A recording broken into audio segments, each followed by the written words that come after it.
শুনেছি মহর দেওয়া ব্যতীত মেয়েকে স্পর্শ করা হারাম। তাহলে যদি মেয়ের বাবা বা মেয়ের পরিবারের লোক এই পরিমাণ মহর ধার্য করে যে ছেলের পক্ষে দেওয়া সম্ভব নয়, তাহলে এই অবস্থা ছেলের করণীয় কি? হ্যাঁ, বলছি আমি, প্রশ্ন কমন পায়ে পড়ে গেছে, এই তো। আচ্ছা শুনেন, যারা ঠিক ঠিক করছে এইসব হয় আবিয়াত্তা পুরুষ, আর না হলে বিয়ে করে বেচারা ফাঁসে গেছে। শুনেন, ভালো করে শুনেন। প্রথম কথা হলো যে মোহর দেওয়া ছাড়া স্ত্রীকে স্পর্শ করা হারাম, এই কথা ভুল। প্রশ্ন যিনি লিখেছেন এটা সঠিক কোনো কথা না।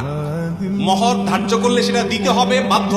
আল্লাহ বলেছেন ওয়াতুন নিসা সাদুকাতিহিন্না নিহলা, তোমরা তোমাদের স্ত্রীদের মোহর পরিশোধ করে দাও, এটা তাদের প্রাপ্য অধিকার, এটা দিয়ে দিতে হবে, এটা ক্লিয়ার। তবে সে দেওয়াটা আপনি নগদে দিতে পারেন, পরেও দিতে পারেন। তবে মেয়েরা একটা মাসালা জানে না। যদি মেয়েরা মাসালা জানতো, বাসর ঘরে ঝুলে ফেলতো আপনাদেরকে। মাসালাটা হলো, যদি কোনো মেয়ে দাবি করে যে মোহর যা ধার্য হয়েছে, আপনি আমার স্বামী, সবই ঠিক আছে, আগে মোহর ফেলেন তারপরে সামনে আগান, এটা যদি কোনো মেয়ে বলতে চায়, ইসলাম তাকে সম্পূর্ণ সেই অধিকার দিয়েছে। কিন্তু আমাদের সমাজে মেয়েরা মাসালা আমার কাছে শোনার পর বলবে না। এটা কেন বলবে না? কারণ আমাদের সমাজে পুরুষগুলো এমন রাক্ষসের মতো এবং এমন জালিম, এমন অত্যাচারী, বেশিরভাগ, সবার কথা বলছি না, যে এই কথা যদি মেয়ে বলে বাসর রাতে, ঠিক আছে স্বামী, সবই ঠিক আছে, আপনার সাথে আমার বিয়ে হয়েছে, সব ঠিক আছে, মোহর ধার্য হয়েছে, আমার প্রাপ্য আল্লাহ কোরআনে বলছেন, অতএব এটা দিয়ে দেন। ছেলে বাসর থেকে পালায় দৌড় দিবে, বলবে এই মেয়ে বাসর রাতে এখনই অবস্থা করতেছে, আল্লাহ জানে আমার কোথায় চলে। ঠিক না? ঠিক। অথচ এটা ঠিক না। সব কথাই তো ঠিক ঠিক বলেন।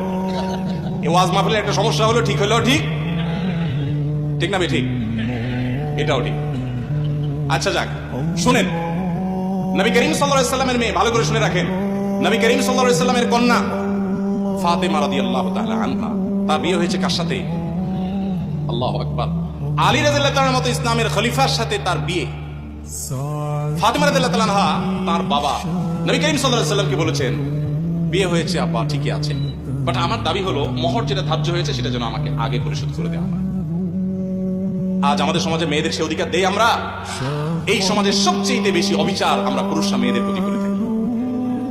বিয়ে করেছেন আর মোহর পরিপূর্ণ পরিশোধ করছেন, এরকম বাপের বেটা যারা, তারা হাত তোলেন। কয়টা বাপের বেটা দেখছেন এখানে? হাত বলেন তো, কয়টা হাত? স্টেজেও হাত উঠে নাই, নামান, ইজ্জত বাঁচান। উঠছে মানে অল্প স্বল্প উঠছে, আমি সবার কথা বলছি। আমি দিয়ে দিয়েছি আলহামদুলিল্লাহ, আমি হাত উঠেছি। কিন্তু শোনেন, বাকিরা হাত উঠেছেন তার মানে কি সব অবিবাহিত? ওঠেই না, কিন্তু মোহর দেন নাই। মোহর যদি ধার্য হয়ে থাকে তাহলে সেটা দিতে হবে, কথা ক্লিয়ার? মোহর না দিলে স্ত্রীকে সেটা হারাম হবে, হারাম। আপনি পাওনাদারের পাওনা না দিলে যেরকম হারাম হয়, স্ত্রী